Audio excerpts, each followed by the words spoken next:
अस्सलाम वालेकुम, आप देख रहे हैं डॉन न्यूज़। मैं मेज़बान अब्दुल गफ्फार पुरान रिप्ले के एक और एपिसोड के साथ।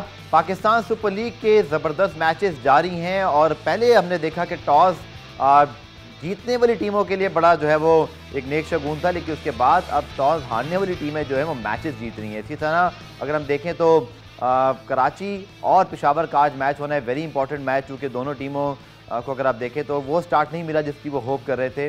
मोहम्मद आमिर भी जो है वो रूल्ड आउट हो गए, इसी तरह मोहम्मद इलियास भी, उनकी जगह उस्मान चिनवारी शामिल हुए। तो कराची के लिए काफ़ी प्रॉब्लम्स हैं जो उनको सॉर्टेड आउट करनी है। इसी तरह पेशावर 3 में से 1 मैच जीता है, उनकी कोशिश होगी कि आज का मैच जीत कर अब पॉइंट्स टेबल पर अपनी पोजीशन जो है वो नंबर 4 तक लेकर आए, क्योंकि हम सबको पता है कि 6 में से 4 टीमों ने प्लेऑफ में क्वालिफाई करना है, 2 टीमों को घर जाना है। तो अभी से वो टेंशन जो है वो शुरू हो गई है। कोयटा भी जनाब कल इस्लामाबाद से एक बड़ा मैच हारा, रन रेट भी उनका उसी तरह डैमेज हुआ और एक बड़ा हाई स्कोरिंग मैच था जिसके अंदर इस्लामाबाद ने 230 रन बना डाले और फिर कोयटा ने कोशिश तो की लेकिन टारगेट उनकी रीच से बहुत दूर था। तो कोयटा की भी 4 मैचों में 3 शिकस्तें हो गई हैं, उनका कॉम्बिनेशन भी जो है वो इस वक्त बनता हुआ दिखाई नहीं दे रहा है। इस हवाले से बात करेंगे। तो पाकिस्तान सुपर लीग के हवाले से तो बड़ी खबरें हैं, लेकिन आज 2 और बड़ी खबरें। मोहम्मद हसनैन जिनका बॉलिंग एक्शन जो है वो अब गैर कानूनी करार दे दिया गया पाकिस्तान सुपर लीग से, वो भी बाहर हो गए, तो ये भी कोयटा के लिए एक बड़ा धचका है। और इसके साथ साथ ऑस्ट्रेलिया ने दौरे पाकिस्तान की तस्दीक कर दी है और थोड़ा सा शेड्यूल रिवाइज हुआ है, लेकिन मैचेस वही हैं, वेन्यूज तब्दील हुए हैं। अब कराची के बजाय पिंडी से जो है मैचेस का आगाज़ होगा, उसके बाद फिर एक कराची में टेस्ट होगा, उसके बाद फिर एक लाहौर में और फिर लिमिटेड ओवर्स के 3 वनडे और एक T20 मैचेस लाहौर में खेले जाएंगे। तो बहुत सारी चीज़ें इन पर बात करने के लिए हमारे साथ मौजूद हैं स्पोर्ट्स कमेंटेटर और इसी तरह क्रिकेट तज्जियाकार अली यूनुस ने हमें ज्वाइन किया। अस्सलाम वालेकुम अली। जी वालेकुम अस्सलाम Gaffar, thank you for having मी।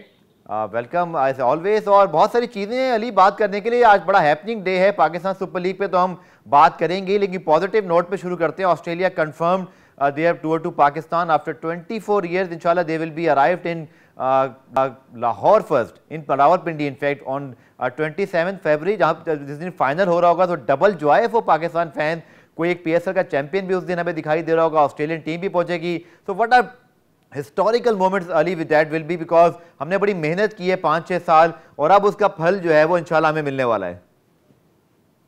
जी हाँ, बिल्कुल, डेफिनेटली आपने सही कहा कि बहुत ही एक बड़ा मोमेंट है पाकिस्तान क्रिकेट के लिए और बहुत मुबारकबाद पाकिस्तान क्रिकेट बोर्ड को, जिन्होंने बहुत मुश्किल से जब इंग्लैंड और न्यूजीलैंड ने टूर कैंसिल किए थे उसके बाद ज्यादा मुश्किलात बढ़ गई थी। हमें तो शायद ये लग रहा था कि शायद कोई भी टीम इस तरीके से पाकिस्तान टूर नहीं करेगी, लेकिन जिस तरीके से रमीज भाई ने केस लड़ा अपने अपने अपनी क्रिकेट का, I think hats off to him and the entire unit of PCB, जिन्होंने इतनी एफर्ट के बाद एक बड़ी टीम ऑस्ट्रेलिया की। और अब ये देखना होगा कि पूरी टीम आती है या कुछ प्लेयर्स मिसिंग हो जाते हैं। आइडियली तो पूरी टीम आएगी तो एक कंप्लीट टूर होगा तो हमें ज्यादा खुशी होगी, बट नेवरदलेस आई थिंक जिस तरीके से एफर्ट की गई है और टीम आ रही है, हम सबको चेरिश करना चाहिए और एंजॉय करनी चाहिए क्रिकेट। बिल्कुल। और ये अच्छी बात है कि आज ऑस्ट्रेलियन क्रिकेट बोर्ड की बोर्ड मीटिंग भी थी, जहां पर उन्होंने इस टूर के हवाले से जो हतमी अप्रूवल है, जिसको कहते हैं स्टैंप लगाना, वो आज उन्होंने दे दी है। और उन्होंने कहीं ये मेंशन नहीं किया कि उनके प्लेयर्स नहीं आएंगे। इसका मतलब है कि एज वी आर रिज्यूमिंग कि प्रेस रिलीज में जिस तरह प्लेयर्स का शुक्रिया अदा किया गया है प्लेयर एसोसिएशन का, ली वेरी स्ट्रॉन्ग हिंट कि all of their star players, their first choice team will be travelling. हाँ, ये और बात है कि बायो सिक्योर और वर्कलोड मैनेजमेंट की वजह से और फिर तीनों फॉर्मेट की वजह से इक्का दुक्का खिलाड़ी शायद रेस्ट कर सकते हैं, बट अली जो प्रेस रिलीज है इट इज़ वेरी पॉजिटिव। और आज जिस तरह उसकी कंफर्मेशन हुई, दैट इज़ समथिंग जो कि हम आज उसको सेलिब्रेट कर सकते हैं। जी हाँ, डेफिनेटली मैं तो चाहूंगा कि सारे बड़े प्लेयर्स आए, डेविड वार्नर क्या, स्टोइनिस क्या, जितने भी बड़े प्लेयर हैं, मैक्सवेल, सबको आना चाहिए, क्योंकि पाकिस्तानी फैंस 24 साल से ऑस्ट्रेलियन क्रिकेटर्स को अपने सरजमीन पर देखने के लिए बेताब हैं। तो आई गेस ये बहुत अच्छा साइन है पाकिस्तान क्रिकेट के लिए।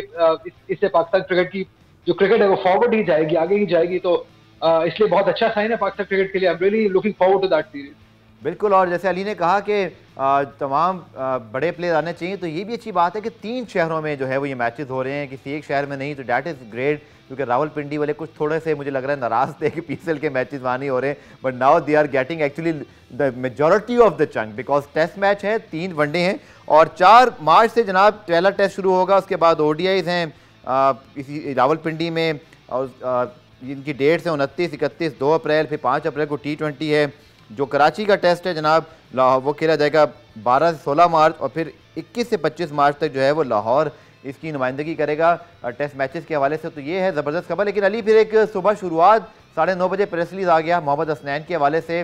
लोग इस पे बड़े हैरान भी हैं, क्योंकि काफ़ी अरसे से वो इंटरनेशनल क्रिकेट खेल रहे हैं, लीग्स में खेल रहे हैं, बट ऑस्ट्रेलिया जाके उन्होंने क्या विकटें क्या ली। अब कॉन्स्पिरेसी थ्योरी भी आ जाती है यहाँ पर, लेकिन ये भी हमें याद रखना है कि बायोमैकेनिक जो टेस्ट है, बायोमैकेनिक जो लैब है, वो लाहौर में उनका टेस्ट हुआ है और उसके बाद उसकी रिपोर्ट पे क्रिकेट ऑस्ट्रेलिया अनाउंस किया। तो ऑब्वियसली हमें इस बात का बिलीव तो है कि हमारे लोगों ने बहुत मेरिट पे चीज़ें भेजी हैं और इस पर बहरहाल जो एक टेक्निकल साइड है वो भी उसी तरह शेयर की गई होगी। तो very disappointing news as far as Mohammad Hasnain is concern, Quetta gladiators and of course for Pakistan cricket as well. Definitely गफार, मुझे बहुत हैरानी होती है कि हमेशा हमारे खिलाफ ही बायोमैकेनिक का जो ये सारा कुछ है बहुत ज्यादा एक्टिव हो जाता है। इससे पहले जब हमने देखा, लेकिन अली इस बार तो लैब हमारी अपनी है और टेस्ट भी हमारे लोगों ने किया, तो इस बार तो हम कुछ कह ही नहीं सकते। देखिए, हम फिर भी अपने लोगों को भी क्वेश्चन तो किया जा सकता है ना कि आप जैसे अभी मैं पढ़ भी रहा था कि सिर्फ पिक्चर को देखे हुए आपने उसके ऊपर एलिगेशन लगाए। तो जैसे आपने कहा कि बहुत अच्छे से हसनैन क्रिकेट खेल रहे हैं, तो आखिर इंटरनेशनल क्रिकेट में खेलते हुए किसी ने क्यों चेक नहीं किया? आखिर ये ऑस्ट्रेलिया में जहां जाके उन्होंने बहुत ज्यादा परफॉर्म किया, वहां पर क्यों ऐसा हुआ? क्योंकि हम जानते हैं कि ऑस्ट्रेलियन क्रिकेट बहुत इन्फ्लुएंस है हमारे पड़ोसी ममालिक से, तो मुझे बहुत डाउट लगता है इस चीज पे। बट बहुत डिसहार्टनिंग न्यूज है ये मोहम्मद हसनैन के लिए, पाकिस्तान के लिए, कि आप यंग उभरते हुए सितारे के ऊपर आप जब लेबल लगा देते हैं शुरू में, तो उसकी डेफिनेटली उसके जो कॉन्फिडेंस है उसको भी बहुत डेंट पहुंचता है। क्योंकि एक यंग लड़का जिसने अपना करियर शुरू किया और विकेट्स लेना हासिल किया, अभी वो स्टारडम देख ही रहा हो और उसके ऊपर इस तरह के एलिगेशंस लग देना, आई थिंक थोड़ा अनफेयर बात है। बट स्टिल अगर उसमें थोड़ा बहुत अभी काम होना है तो वो डेफिनेटली आप काम करेंगे यहाँ पे, और आई एम रियली होपफुल कि वो कम बैक करेंगे। अली, यकीन तौर पर आपकी फैमिली में इतने बड़े फास्ट बॉलर वकार यूनुस साहब, और आपको मुझे लगता है बचपन से ही जो बातें क्रिकेट की पता होंगी वो शायद खेलने वालों को पता नहीं होती, इतनी फर्स्ट हैंड इन्फॉर्मेशन। अली, ऐसा हो सकता है कि आज मैं सुबह अपने डॉन में भी इमरान के साथ ये बात कर रहा था कि मे बी अली कि जब वो बिग बैश में गए हैं, क्योंकि पीसीबी की प्रेस रिलीज में रखा है कि उनकी तमाम बॉल्स नहीं, चंद डिलीवरीज ऐसी हैं जहाँ जोर लगता है, जैसे कि शॉर्ट पिच हो जाए या फुलर लेंथ होती है, यॉर्कर है, वहाँ उनका जो लिमिट है वो एक्सीड हो जाता है। आपको लगता है अली मे बी के बिग बैश के अंदर थोड़ा ज़्यादा जोर लगाया हो, एक ओकेजन ऐसा था, परफॉर्मेंस भी उन्होंने अच्छी की, तो शायद एक पर्टिकुलर मैच में, दो पर्टिकुलर मैच की वजह से बाद में फिर वो एक्शन उनका रिपोर्ट हो गया और ऑब्वियसली फिर वो अंडर स्कैनर आ गया। I am very hopeful Ali कि क्रिकेट बोर्ड ने, अच्छी बात यह है कि उनको बैक भी किया है। उन्होंने कहा कि हम हमारे वो बड़े एक पोटेंशियल प्रोस्पेक्ट हैं फॉर द फ्यूचर, हम एक एक्सपर्ट उनके साथ मुंसलिक करेंगे। They showed, cricket board showed lot of commitment with this player, और उन्होंने कहा कि उनको हम वापस लेकर आएंगे। Now that is very heartening to see कि क्रिकेट बोर्ड ने उनको ऑन किया है इस मुश्किल वक्त में। जी हाँ, definitely I think Pakistan cricket board के ही प्रोडक्ट है वो, तो उन्होंने ओन तो करना ही था। बट जैसे आपने कहा कि जोर ज्यादा, आई थिंक जब आप पाकिस्तान के लिए खेलते हैं तो आप अपना बेस्ट देते हैं, सबसे ज्यादा जोर आप पाकिस्तान के लिए लगाते हैं, ज्यादा दिन कि आप किसी लीग क्रिकेट में लगाएं। ठीक, तो शायद लीग क्रिकेट में ठीक है, आपको फाइनेंशियल बेनिफिट जरूर होते हैं, बट उस तरह की प्राइड आपको नहीं मिलती है जो आपको पाकिस्तान की तरफ से परफॉर्म करने पे मिलती है। तो लेट्स सी, हम ज्यादा कुछ भी नहीं बात करते हैं, लेट्स सी कि आप वो कितना काम करते हैं, कैसे कमबैक करते हैं। हमारे विशेष हसनैन के साथ हैं क्योंकि बहुत अच्छा फ्यूचर है उनका पाकिस्तान के लिए, और अब तो वो एक इंटरनेशनल स्टार बनने जा रहे थे, तो wish him all the best. I hope कि वो जल्दी कमबैक करें।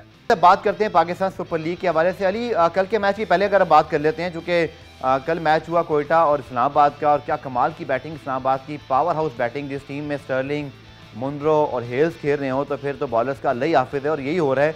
वो पहले 6 ओवर्स में ही इतने रन बना देते हैं कि बाकी 14 ओवर्स में सिर्फ उसी टेंशन में जो है वो मजीद रन बन जाते हैं। But power house batting line, intent बहुत अच्छी है, और मुझे लगता है कि ये ऐसी वो इंटेंट है जो इस्लामाबाद से तमाम टीमों को सीखनी है, और आई विश कि ये इंटेंट पाकिस्तान टीम में भी आ जाए। जी हाँ, इंटेंट से ज्यादा तो जो सारे प्लेयर्स का खेलने का तरीका है। आई थिंक अगर आप टॉप टू बॉटम भी देखते हैं, स्टर्लिंग से शुरू कर रहे हैं, एलेक्स सेल्स, ये सब एक तरह के प्लेयर है जो अटैक करते हैं, और अगर आप इनको दोनों को आउट कर ले तो कॉलिन मुनरो उन्होंने ऐड कर लिया है, वो एक एडिड प्रेशर आ गया है। उसके अलावा शादाब जिस तरह की फॉर्म में है, और एक तरह खेलते हैं सब। आप अगर 4 आउट भी कर लेंगे तो फिर आजम खान और आसिफ अली से आपका मुकाबला हो जाएगा। तो आई थिंक ये जो 5 से 6 पावर हाउस हैं, ये बहुत मुश्किल हो जाएगा किसी भी टीम के लिए इनको आसानी से हराना। आई थिंक सबसे बेस्ट पिक अगर हम कहें पूरे पीएसएल की तो वो इस्लामाबाद यूनाइटेड को ही देंगे, क्योंकि उनकी बॉलिंग ऑलरेडी स्ट्रांग थी। बैटिंग उन्होंने सारे इंटरनेशनल प्लेयर्स इकट्ठे कर लिए, और सारे ऐसे प्लेयर्स इकट्ठे किए जो इम्पैक्ट प्लेयर हैं। स्टर्लिंग की हम बात करें, आई थिंक इंटरनेशनली इतने नहीं माने जाते हैं, बट आई थिंक वो बहुत ज्यादा एक इम्प्रूव प्लेयर है पिछले कुछ सालों से। जिस तरीके से उन्होंने आयरलैंड की लीग क्रिकेट खेली है, इंटरनेशनली T20 क्रिकेट खेलते रहे, तो बहुत अच्छे पिक रही। Hats off to Islamabad United जो उन्होंने पिक्स अच्छे रखे। और कॉम्बिनेशन बहुत शानदार उनका बन गया है। बट स्टिल कहीं ना कहीं अपार मुझे लगता है कि उनकी बॉलिंग, फास्ट बॉलिंग में स्पेशली, क्योंकि उस तरीके से हसन अली भी परफॉर्म नहीं करते हुए नजर आ रहे हैं पिछले कुछ अरसे से। में उनकी थोड़ी वीकनेस जरूर आई है, उनकी बॉलिंग थोड़ी डाउन साइड चली गई है। तो कहीं ना कहीं अगर किसी टीम को हराना है तो पहले बैटिंग देनी पड़ेगी और कोशिश करनी होगी कि 200 से नीचे उनको कहीं रिस्ट्रिक्ट करें, तो चांस है इस्लामाबाद यूनाइटेड को हराने का। क्योंकि वंस अगर आप 200 से ऊपर रन कर लेते हैं तो जैसी भी आपकी बॉलिंग हो इस लेवल पे तो थोड़ा मुश्किल हो जाता है ना। और कोयटा के लिए ऑब्वियसली कल मैच शीट पर मौजूद था नाम हसनैन का, और बिल्कुल आखिरी वक्त पर जब जारी बात है इस जो लैब की रिपोर्ट है उसके हवाले से कुछ इन्फॉर्मेशन पीसीबी को मिल गई थी, तो इसलिए उनका नाम उसी वक्त जो है वो इरेज करके सुहेल तनवीर का नाम ऐड किया गया। तो not a good beginning if you are entering for the toss and obviously for the match, और भी इतना क्रूशल। बट कोयटा की प्रॉब्लम सिर्फ हसनैन का आउट होना ही नहीं है इस मैच से और फिर ऑब्वियसली टूर्नामेंट से। और प्रॉब्लम उनकी है कि 4 में से 3 मैचेस अली वो हार गए हैं। Sarfaraz under the scanner for the various reason, performance है, उनका कैप्टनसी का स्टाइल डिबेटेबल है, कुछ लोगों को पसंद है कुछ लोगों को नहीं है। बट मैटर इज़ कि Quetta didn't look a side जो कि पिछले 2 साल पहले वो हुआ करती थी। अली आई थिंक वो जो प्रॉब्लम है सरफराज का नेशनल टीम नेशनल कैप्टनसी से जाना, वो कॉन्फिडेंस जो उनका जहरी बात है पहले जैसा कभी नहीं हो सकता, जो वो पाकिस्तान के फॉर्मेट तीनों फॉर्मेट के कप्तान थे, that downfall reflecting on Quetta Gladiators. It's very unfortunate. मुझे लगता है कि शायद थोड़ा बड़ेपन का मुजाहरा करना चाहिए यहाँ पे सरफराज को, क्योंकि आप इतने बड़े चैंपियन कैप्टन रहे हैं पाकिस्तान के, आपने चैंपियंस ट्रॉफी पाकिस्तान को जितवा के दिए, तो रिजवान ने वेट किया है अपने बारी का। अगर आप रिजवान पाकिस्तान टीम के लिए खेल रहे हैं तो आपको इतना हाइपर और हर बंदे को जवाब देना और हर वक्त आपको टेंशन में रहते हैं, ऐसा लगता है कि जैसे उनके अंदर कोई गुस्सा है पाकिस्तान टीम के लिए कि उनको निकाला जैसे गया। बट स्टिल मैं समझता हूँ थोड़ा अनफेयर है, थोड़ा कूल एंड काम होना चाहिए सरफराज को। आपने काफी कुछ अचीव किया है अपने करियर में, I think one of the successful. लेकिन अली उनके जो मतलब फैंस हैं वो ये कहते हैं कि उनकी कैप्टनसी का स्टाइल तो हमेशा से ऐसा रहा, ही इज़ एक्सप्रेसिव, वो मोटिवेट भी इसी तरह करते हैं, फास्ट बॉलर के वो भागते हुए भी जाते हैं, और उनका अंडर 19 वर्ल्ड कप पाकिस्तान के लिए जीतना, फिर चैंपियंस ट्रॉफी जीतना, आई थिंक प्रॉब्लम ये नहीं है। प्रॉब्लम शायद ये है कि फ्रेंचाइज क्रिकेट में आपको कॉम्बिनेशन भी बड़ा अच्छा बनाना पड़ता है। अच्छा दे स्टार्टेड वेल, स्मीथ बहुत अच्छा खेले, बट उसके बाद मुझे लगता है कि उनकी विंस और रॉय की आमद से मुझे लगता है कि वो कंफ्यूज हो गए कि उन्होंने स्मीथ को ही ड्रॉप कर दिया, और हमने देखा कि फिर बाद में कॉम्बिनेशन वैसे क्लिक नहीं हुआ। फिर शाहिद अफरीदी इन बॉलिंग डिपार्टमेंट, आई थिंक आदम खान ने कल जो उनके खिलाफ बैटिंग की उससे अंदाज़ा हो गया कि वीक लिंक मौजूद है। गो अंडरस्टैंडेबल कि शायद को प्रैक्टिस नहीं मिली, बहुत सारे ज़ल्मी के प्लेयर्स का भी ये प्रॉब्लम रहा, तो मुझे लगता है कि कोयटा के साथ कॉम्बिनेशन का भी इशू है। अली आप कह सकते हैं, आई थिंक 4 मैचेस हुए हैं, जब जेसन रॉय आ जाएंगे तो बैटिंग उनकी स्ट्रांग हो जाएगी, लेकिन बॉलिंग इशू उनका रहेगा। हसनैन के जाने के बाद तो डेफिनेटली वो जो इशू है वो बढ़ जाएगा। कल का मैच पे अगर आप देखें तो बीच में 2 से 3 ऐसे ओवर रहे थे जब सोहेल तनवीर और जेम्स फॉल्कनर बॉलिंग कर रहे थे, बहुत वेरिएशन यूज कर रहे थे। अगर आपके पास एज अ फास्ट बॉलर या मीडियम पेसर वेरिएशन नहीं है आपको इन पिचेस के ऊपर, तो फिर आपको बहुत मार पड़ेगी इन पिचेस पे। जैसी ट्रू पिचेस हैं कराची के अंदर हमने देख रहे हैं, पहले आप एक आधा मैच छोड़ के, अदरवाइज पिचेस बहुत बहुत अच्छी रही है बैटिंग के लिए। अगर आपके पास वेरिएशंस नहीं है तो आपके लिए बहुत मुश्किल हो जाएगा। नसीम शाह तेज है, अच्छे तेज बॉलर जरूर है, लेकिन उनके पास वेरिएशन की भी बहुत कमी है। आप पेस जितनी भी कर लेंगे आपको मार पड़ने के चांसेस रहेंगे, कल हमने देखा। और जैसे ही सोहेल तनवीर ने, जेम्स फॉल्कनर ने थोड़ा सा वेरिएशन यूज की, back of the hand deliveries use की, तो आपने देखा कि रन नहीं बने हमें आखिरी 2 से 3 ओवर्स में। ये स्कोर 260-70 भी हो सकता था, लेकिन उनकी वेरिएशन की वजह से थोड़ा स्कोर कम हो गया, तो ये प्रॉब्लम आएगी। दूसरी प्रॉब्लम, कोयटा के पास एक स्पेशलिस्ट स्पिनर नहीं है, जो विकेट टेकिंग जिसे हम कहते हैं, लेग स्पिनर। लाला को कल उन्होंने खिलाया, लेकिन लाला की बैक शायद उस तरीके से अब लेग स्पिनर वाली रह नहीं गई। ठीक है, कल के मैच के हवाले से हम बात कर रहे हैं और अली हमारे साथ मौजूद हैं, कुछ टेक्निकल रीज़न है उनको करेक्ट करते हैं, और साथ साथ आज के मैच की बात करेंगे। पेशावर कराची और दोनों टीमों के लिए, जैसे मैंने इंट्रो में कहा, बड़ा इंपॉर्टेंट मैच है, चूँकि कराची 3 मैच हारा हुआ है और पेशावर ने भी 3 में से 2 मैचेस हारे हैं। लेकिन मुझे लगता है कि साकिब महमूद जब खेलेंगे कल से, या जब उनके पास अपने कप्तान वहाब रियाज की वापसी हुई है, वो थोड़ी फिटनेस गेन करेंगे, तो पेशावर 4 मरतबा फाइनल खेला हुआ है, हमेशा प्लेऑफ में पहुंचते हैं, तो कम बैक करने के बड़े माहिर हैं। तो लोगों को इस बार भी उम्मीद है। दूसरी जानी कराची की अगर आप प्रॉब्लम देखें तो मोहम्मद आमिर भी जो है वो रूल्ड आउट हो गए इस टूर्नामेंट से, इलियास भी रूल्ड आउट हो गए, तो कराची की प्रॉब्लम तो डबल होगी, क्योंकि सब ये कह रहे थे कि शायद मोहम्मद आमिर की वापसी होगी तो फिर इस टीम के अंदर जो है वो एक हमें नया रूप दिखाई देगा, लेकिन unfortunately he is out of PSL because of the injury. बात करें आजम खान की स्पेशली बिकॉज कल उनकी इनिंग बहुत ही ज़्यादा हाईलाइट हुई और ये भी हमें याद रखना है कि कोयटा ग्लैडिएटर्स में ऑब्वियसली उनको उतना चांस नहीं मिल रहा था। उनके लिए बहुत डिफाइनिंग मोमेंट रहा कि वो इस्लामाबाद यूनाइटेड आ गए और फिर इस्लामाबाद की जो अपने मैचअप्स हैं, उनका जो style of play that is aggression, तो आई थिंक उनको तो आसिफ अली के साथ अगर कोई सबसे बेस्ट पाकिस्तानी प्लेयर मिल सकता था दैट इज़ आजम खान। आजम खान क्या परफॉर्मेंस की है और यहाँ तक कि अपने वालिद को भी उन्होंने, जो कि हरीफ टीम के कोच हैं, उनको क्लैप करने पर मजबूर किया। That was one of the moment of the PSL। Definitely आप जितने मर्जी आप कोचिंग कर लें, जितने बड़े मर्जी प्लेयर हो, आप जब अपने बच्चे को इस तरीके अपने सामने इतना परफॉर्म करते हुए देखते हैं, बेशक आपकी अपनी टीम के अगेंस्ट हो, तो खुशी तो डेफिनेटली अंदर मोइन भाई की होगी। और क्यों ना हो, क्योंकि बहुत मेहनत की है, बहुत क्रिटिसिज्म के बाद आजम खान यहाँ तक पहुंचे हैं। बिल्कुल सब जानते हैं कि जब उन्होंने अपना अर्ली ऑन करियर शुरू किया था तो बहुत क्रिटिसिज्म हुई थी उनके ऊपर, नदीम भाई और मोइन भाई की वजह से, लेकिन आई थिंक वो बहुत गलत क्रिटिसिज्म थी। उसमें बहुत टैलेंट मौजूद है और कल हमने देखा कि जिस तरीके के टैलेंट हम ढूंढ रहे हैं, नंबर 6, 7वें पे एक पावर हिटर की जो हमें कमी महसूस होती है, वो काफी हद तक आजम खान के अंदर जर्म्स हैं कि एक बड़ा पावर हिटर बन सके अपनी विकेट कीपिंग के साथ। और जिस तरीके से सिर्फ छक्के मारना एक डिफरेंट चीज है, बट जिस तरीके से लंबे और ब्रूटल छक्के उन्होंने मारे, ज्यादातर छक्के आपने देखा छत पर भी गए।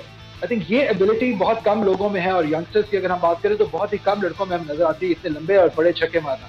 और आई थिंक ये बहुत अच्छी मूव हुई इनका इस्लामाबाद यूनाइटेड के अंदर मूव हो जाना, क्योंकि इस्लामाबाद यूनाइटेड का जो ओवरऑल एज अ फ्रेंचाइज जो स्टाइल है वो सूट करता है आजम खान को भी, और आजम खान का स्टाइल जो है वो सूट करता है इस्लामाबाद यूनाइटेड को। आई थिंक वो बहुत अच्छे तरीके से फिट इन हुए हैं उस टीम के अंदर और एक बहुत अच्छा प्रोस्पेक्ट बन के निकलेंगे। आई थिंक ये इनके करियर के सबसे इंपॉर्टेंट PSL होने वाली एक मेक और ब्रेक है आजम खान के लिए। बिल्कुल, और सबसे बड़ी बात जो अली ने भी कही कि क्रिटिसिज्म, बहुत सारे कैमरास आईज उनके ऊपर हैं और इसमें अगर वो कॉन्फिडेंटली इस तरह खेलते हैं कि उन्होंने कभी रोकने की कोशिश ही नहीं की। जब वो आते हैं उनकी कोशिश ये होती है कि जो उनका रोल है पावर हिटिंग का वो परफॉर्म करें, तो डैट शोज़ के मेंटली बड़े स्ट्रॉन्ग हैं और उसी तरह उनकी अप्रोच बड़ी ज़बरदस्त है। तो कल के मैच के हवाले से तो आपने हमारा तबसरा देख लिया, तमाम सेगमेंट भी। अब आज के मैच की वाली बात करें तो पेशावर वर्सेस कराची, और कराची के लिए बहुत बड़ा सेटबैक के मोहम्मद आमिर जो उनके सबसे एक्सपीरियंस फास्ट बॉलर हैं वो रूल्ड आउट हो गए हैं। इलियास बहुत टैलेंटेड हैं, वो भी रूल्ड आउट हो गए हैं। जो क्लार्क के हवाले से भी खबरें कि शायद वो भी पूरी तरह फिट नहीं है। तो मोर प्रॉब्लम्स फॉर कराची। आप समझते हैं कि बाबर आजम उनके कप्तान हैं, ट्वीट तो बड़ा अच्छा किया कि वो टीम को लिफ्ट करना चाहते हैं, बट आपको लगता है कि ऐसा कॉम्बिनेशन है उनके पास ऐसी 11 है, और उस्मान शिनवारी की बाय द वे इंक्लूजन है और आज के मैच के लिए दस्तयाब भी हैं। टू बी वेरी ऑनेस्ट, अगर मैं बहुत स्ट्रेट अप बात करूं तो आई डोंट थिंक सो कि उनके पास इतने रिसोर्सेज हैं कि इतनी जितनी हमने चैंपियंस टीम्स की बात की, जो टीम बाकी टीमों का कॉम्बिनेशन बन गया हुआ अभी तक, कराची के पास उस तरीके का टैलेंट मौजूद है। ठीक है, बाबर आजम जरूर मौजूद है, शर्जील भी हैं, जो क्लार्क का भी आपने जिक्र किया, मोहम्मद वसीम भी है, बट स्टिल मुझे लगता है कि जैसे हम बाकी 5 टीमों का कंपैरिजन करते हैं तो कहीं ना कहीं कराची में वीकनेस जरूर मौजूद है, और जो कि मुझे अभी उनके मसले बढ़ते ही नजर आ रहे हैं, क्योंकि आमिर भी अब रूल आउट हो गए, इलियास भी रूल आउट हो गए, जॉर्डन जरूर आए हैं, लेकिन अब देखना पड़ेगा कि जॉर्डन आते ही किस रिदम में होते हैं। सीरीज खेल के आ रहे हैं, सेटलैक भी होगा, 2-3 मैचेस उनको लगेंगे रिदम में आते हुए। तो प्रॉब्लम्स तो डेफिनेटली हैं कराची के लिए, और मुझे इतनी जल्दी वो सॉल्व होती हुई नजर नहीं आ रही है इसलिए। और अगर हम देखें तो कॉम्बिनेशन चाहे जब आमिर खेलते भी, अगर इमेजिन कर लें उनकी फुल स्ट्रेंथ टीम भी होती, बैटिंग में they look over rely on Babar Azam, Sharjeel Khan, especially Sharjeel उनके मैच विनर हैं और अभी उन्होंने थोड़े हिंट तो दिखाए। आई थिंक ये चीज़ उनको थोड़ा मोटिवेट कर रही होगी अली कि शर्जील की form is decent enough in the tournament, और फिर वो ऐसे इम्पैक्ट प्लेयर हैं। I think Karachi badly needed him to fire from the word go, क्योंकि फिर वो स्टोन सेट करेंगे। और बाबर का एक भी अली अगर मैं बात करूँ, although he is a top performer at the international level, लेकिन 200 वाली विकेटों पे do you think Babar has to show some more energy? उनको थोड़ा सा शर्जील के साथ मैचअप करना पड़ेगा, बिकॉज ये जो विकेटें हैं 200 रन वाली, इसमें तो आप देख लें इस्लामाबाद यूनाइटेड की अप्रोच और कराची की अप्रोच बहुत फ़र्क है। जी आप बिल्कुल सही कहा आपने कि जैसे पहले लास्ट मैच में जिस तरीके से शर्जील ने अपनी इनिंग का आगाज किया था, तो मुझे लगा था कि शायद आज शर्जील एक बड़ी इनिंग खेलेंगे, क्योंकि ये पिचेस जहां पे बॉल अच्छे तरीके से बल्ले पे आता हो, इवन बॉल आ रहा हो, ऐसी पिचेस के लिए शर्जील खान एक आइडियली सूटेड प्लेयर है। बट समा गफार, मुझे कहीं ना कहीं लगता है कि बाबर आजम और शर्जील खान का जो ओपनिंग पेयर है वो एक दूसरे के साथ कंफर्टेबल नहीं है, स्पेशली बाबर की अगर हम बात करें, क्योंकि लास्ट PSL में भी मुझे याद है एक दो सिंगल्स मना किए थे शर्जील ने बाबर के लिए, तो बाबर उससे बहुत अपसेट हो गए थे। तो मुझे इस कॉम्बिनेशन पे थोड़ा इख्तलाफ है, क्योंकि ये दोनों आपस में सही नहीं चल पा रहे हैं। क्योंकि बाबर को एक रिजवान जैसा प्लेयर चाहिए दूसरे एंड पे, के जो उनकी आंखों के इशारे समझता हो, जो ऐसे सिंगल्स लेता हो जहां पे जो सिंगल शायद बहुत टफ हो, जो प्रेशर थोड़ा रिलीज हो जाए बाबर से, वन आउट बाउंड्री ऐसे टाइम पे मारे जहां बाबर पे प्रेशर हो, तो बाबर से प्रेशर हटाने के लिए आपको रिजवान जैसा प्लेयर या शान मसूद जैसा फिट प्लेयर चाहिए जो उनकी कॉल्स पे सिंगल डबल लेता रहे। आई थिंक मुझे लगता है कि थोड़ा जो प्रॉब्लम आ रहा है बाबर जिस वजह से शेल में चले गए हैं वो इस ओपनिंग कॉम्बिनेशन में आ सकता है। हो सकता है अगर बाबर अपनी पोजीशन चेंज करें, अपने आप को 3 पे लेके आए, शर्जील को फ्री हैंड देने के जाइए, जैसे मर्जी खेलिए, अगर आप आउट भी हो जाते हैं तो 3 पे बाबर आके टीम को संभाल लेंगे। तो ऐसा कुछ करना पड़ेगा क्योंकि अभी तो लगता है कि ये ओपनिंग कॉम्बिनेशन आपस में सेटल नहीं हो रहे हैं। दूसरा सीजन है, मुझे नजर नहीं आ रहे हैं दोनों को सेटल होते हुए देखना। बिल्कुल ठीक, रिजवान बाबर का जो स्टैंडर्ड ओपनिंग का सेट हो गया उसको देखते हुए तो वाकई थोड़ा बाबर के लिए डिफिकल्टी गो क्या, रिजवान को तो शान मसूद की सूरत में बड़ा अच्छा पार्टनर सुल्तान में मिला हुआ है। तो Peshawar Zalmi one of the most successful team, title भी जीते हुए हैं, 4 मरतबा फाइनल खेले हैं, हर मरतबा प्ले ऑफ खेलते हैं, लेकिन अब उनकी भी आजमाइश का अभी वक्त आ गया चूँकि 3 में से एक ही मैच जीते हैं। बट आई थिंक वो बड़े खुश होंगे कि आज उनका मैच चौथा जो है वो कराची से है, मतलब इस्लामाबाद से या मुल्तान से नहीं है। I think this is their best chance to revive their campaign. और थोड़ा सा कोविड के मसाइल से भी गुजरे हैं रज़ई हो, वहाब हो, कामरान हो, अरशद इकबाल हो, they are recovered from just 1 day ago before the match. जो आखिरी मैच खेला सारे लोग खेले भी थे। फिर साकिब महमूद शायद कल ज्वाइन कर लेंगे टीम को चूँकि आज तो वो आइसोलेशन में है। सो आई एम एक्सपेक्टिंग कि Zalmi will be better, but I think they need today win. I think अगर आज नहीं तो फिर मुश्किल हो जाएगा। आज के बाद उनको अपना बेस्ट कॉम्बिनेशन लेके आना है और यहाँ से अपने विनिंग मोमेंटम को रखना है अगर आज वो मैच जीते हैं। क्योंकि शुरू में अगर याद हो आपको, जब भी पहला ड्राफ्ट हुआ था, पहली जो टीम अनाउंस हुई थी, तो मुझे लगा था कि पेशावर ज़ल्मी की बेस्ट पिक्स है क्योंकि बहुत अच्छा कॉम्बिनेशन था। वहाब रियाज, जब डेविड मिलर भी टीम में शामिल थे, कामरान अकमल का मसला चल रहा था, तो बहुत सारे मसले जरूर थे, लेकिन मुझे स्टिल लगता था कि बहुत अच्छा कॉम्बिनेशन है। साकिब महमूद की आपने बात की, बट स्टिल उस तरीके से क्लिक नहीं कर पाए क्योंकि शायद दूसरी टीमें बहुत अच्छी हैं। मुझे शायद इनमें इतनी बुराई मुझे नजर नहीं आती जितनी बाकी टीमें ज्यादा इंप्रूव हैं, बट स्टिल ये इनका बेस्ट चांस है। आई स्टिल बिलीव बहुत सीजन कैंपेनर है। रज़ई की आप बात कर ले, T20 के माने हुए प्लेयर है। कामरान अकमल अच्छी फॉर्म में नजर आया हमें। हैदर अली ने भी अच्छा शो किया पोटेंशियल कि वो भी मैच में रहने। बस एक क्लिक करने की बात है, कॉम्बिनेशन अच्छा बन जाए। आई होप कि साकिब महमूद के आने के बाद हमें थोड़ी बेहतरी नजर आएगी क्योंकि आज ही बेहतर चांस है इनके पास एक मैच जीतने का और अपने उस मोमेंटम को रखने का कि शायद यहाँ से वो कम बैक कर सकते हैं ज़ल्मी। क्योंकि अब रेस जो है गफार वो आखिरी पोजीशन की मुझे लग रही है with in these 3 teams, Quetta, Karachi और ज़ल्मी के लिए, क्योंकि लाहौर, इस्लामाबाद और मुल्तान ये सेटल लगती हैं टॉप 3 पोजीशंस के लिए। तो मुकाबला जो है वो चौथी पोजीशन के लिए, जिसके लिए मुझे लगता है कि Zalmi is the favourite to make it to that 4th position. बिल्कुल, आपने जो कहा ना कि चौथी पोजीशन का मुकाबला, तो आई थिंक ज़ल्मी के लिए ये बात बड़ी अच्छी है कि Karachi totally out of sorts और कोयटा ने भी 4 में से 3 मैच हार गए। तो अगर आज वो जीतते हैं तो उनके 4 पॉइंट्स हो जाएंगे। That will ease down them for the next matches as well. और हमने देखा है अली के प्रीवियस PSL सीरीज में कि पेशावर ज़ल्मी इसीलिए मोस्ट कंसिस्टेंट है कि वो राइट टाइम पे पीक कर लेते हैं। बिकॉज एक तो उनकी मैनेजमेंट अगर आप देखें, Mohammad Akram, Wahab Riaz, from the very first day of the PSL 1 they are together, और एक अब हाशिम मामला उनके पास मौजूद है। तो they have that sort of cricketing brains, उनके कॉम्बिनेशन, उनकी प्लानिंग जो पहले से इन प्लेस हैं। बट जैसे आपने कहा कि just it's a matter of clicking your combination और फिर कॉम्बिनेशन के एक साथ खेल जाना। चूँकि अभी प्रॉब्लम ये हो रही थी कि रज़ई missed the first match, initial 2 matches because of the covid reason, Wahab wasn't there in the first match, और अब साकिब ने भी अभी पहला मैच खेलना है। तो दैट इज़ समथिंग जो कि उनका कॉम्बिनेशन बनने नहीं दे पा रहा है for the covid and obviously the international commitment of their England players. जी हाँ, बिल्कुल। मैंने पहले भी जब पहले ड्राफ्ट में मैंने कहा था कि मेरी फेवरेट टीम तब पेशावर ज़ल्मी थी क्योंकि जो कॉम्बिनेशन और जो जिस तरीके से उनका बैलेंस था उस टीम में वो बहुत अच्छा था। लेकिन जैसे अभी आपने कहा कि कोविड की वजह से काफ़ी मसाइल हो गए, उनको फिटनेस इश्यूज काफ़ी आ गए, तो डेफिनेटली डेंट हुए chances. But nevertheless I think they still a champion side, बहुत चैंपियन प्लेयर है उस टीम के अंदर। और मैं बहुत श्योर हूँ कि आज के मैच के बाद से वो बाउंस बैक करेंगे और किसी ना किसी तरीके से आपने प्ले ऑफ में जाना है क्योंकि जब आप प्ले ऑफ तक पहुंच जाते हैं तो फिर नॉकआउट गेम्स में प्रेशर डिफरेंट होता है। It can be anybody's game then. तो सबसे पहले तो आपकी कोशिश होनी चाहिए कि आपको उस जो नॉकआउट की जो दौड़ है उसके अंदर रहना है, और जब वहां तक पहुंचे उसके बाद 1 गुड डे आपको कहीं से कहीं ले जाता है। इसलिए होप नहीं हारनी चाहिए। वहाब एंड टीम को अच्छी टीम है, क्वालिटी बॉलिंग लाइनअप है, साकिब के आने के बाद और क्वालिटी बढ़ जाएगी इनकी टीम की। तो बस डटे रहना है। आई थिंक बिलीव रखना है कि आज का मैच जीतें और इस टूर्नामेंट में कम बैक करें। अली, आखिरी आपसे सवाल जो है वो बड़ा इंटरेस्टिंग है टॉस के हवाले से। ये उल्टी हवा चल पड़ी कराची में, वैसे तो खैर मौसम जूं का तू ही है, बट ये टॉस में क्या हो गया? 6 मैचेस जो है वो तमाम चेस करने वाली टीमें जीती, अगले 4 चारों के चारों टोटल डिफेंड हो गया। ऑब्वियसली इसमें क्वालिटी ऑफ क्रिकेट बहुत ज़्यादा रही मुल्तान की, इस्लामाबाद की, लेकिन फिर भी आप समझते हैं अली कि साइकोलॉजिकली टीमों को और फैंस को भी थोड़ा ये एक मज़ा ही आ रहा है। हम भी जब बात कर रहे हैं कि वन डायमेंशन नहीं हो गया है, not that is absolutely possible कि अगर आप टॉस हार भी गए हैं, स्टिल 4 टीमें मैचेस जीत चुकी हैं 4 मैचेस के अंदर, तो दैट मोटिवेट यू। तो ये टॉस फैक्टर मुझे लगता है कि उल्टा तो हो गया, but in a good way. Absolutely, I think as a cricket fan अगर आप मेरे से बात करें तो शायद पीएसएल के जो क्रिकेट का स्टैंडर्ड है वो दुनिया की सारी लीग से बेहतर है। I am not being biased, मैं एज अ ट्रू पाकिस्तानी बात नहीं कर रहा हूँ, स्टिल एक ओवरऑल क्रिकेट सपोर्टर की मैं बात कर रहा हूँ कि सबसे क्वालिटी ऑफ क्रिकेट जो है वो पीएसएल में आपको देखने को मिलती है। और यही वजह है कि पहले बैलेंस कोई भी टीम इस तरीके से श्योर नहीं है कि वो बहुत बहुत आगे है और बहुत ज्यादा वो कमांडिंग पोजीशन में, सारी टीम्स बहुत अच्छी हैं। और जैसे आपने बात की कि चेज करने के लिए आई थिंक टीमें समझ गई हैं कि आपको अगर पहले बैटिंग करनी पड़ती है तो आपको 200 रन, 190, 200, 210 रन बनाने पड़ेंगे, अच्छी क्रिकेट खेलनी पड़ेगी, तभी मैच डिफेंड कर सकेंगे। और डेफिनेटली जब 200 रन आप बोर्ड पे लगा देते हैं तो चेजिंग करना डेफिनेटली मुश्किल होता है। 1 और टाइम जैसे मुल्तान ने किया लाहौर के अगेंस्ट, 1 और एक आधा अच्छी इनिंग आप ऐसा मैच जीत सकते हैं।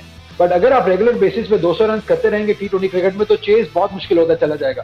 तो और यही शायद ये चीज शायद समझ ली है टीमों ने कि अगर आपकी पहले बैटिंग आ जाती है तो आपको रन 200 रन, 190, 200, 210 रन बनाने हैं कंफर्टेबल होने के लिए। और यही हो रहा है शायद, आप देखें हाई स्कोरिंग गेम्स हो रही हैं, टीम जब पहले बैटिंग कर रही है तो वो रन बड़े कर रही हैं, तो बड़े रन करेंगे तो डेफिनेटली कोई भी किसी किस्म का भी पिच हो आप काफी हद तक सेफ होते हैं। बिल्कुल, दोनों टीमों के लिए बहुत इंपॉर्टेंट मैच, जैसे अली ने कहा कि मोमेंटम गेन करना है। कराची के लिए तो आज का मैच आने के बाद बहुत ही मुश्किल हो जाएगा, but Peshawar also needed to be in the top 4। Ali बहुत बहुत शुक्रिया। पाकिस्तान सुपर लीग और इसी तरह दौरे ऑस्ट्रेलिया पाकिस्तान से का जो उन्होंने कहा, मोहम्मद हसनैन के हवाले से हमने कंप्लीट बात की प्रोग्राम में। अगर आप अपना फीडबैक देना चाहें तो ज़रूर कमेंट सेक्शन में यूट्यूब पे लिखिए। इसी तरह सोशल मीडिया पर आस्क रीप्ले के हैशटैग के जरिए भी आप हमें अपना फीडबैक भेज सकते हैं। प्रोग्राम की देखने का शुक्रिया। कल दोबारा से मुलाकात होगी, तब तक के लिए अल्लाह हाफ़िज़।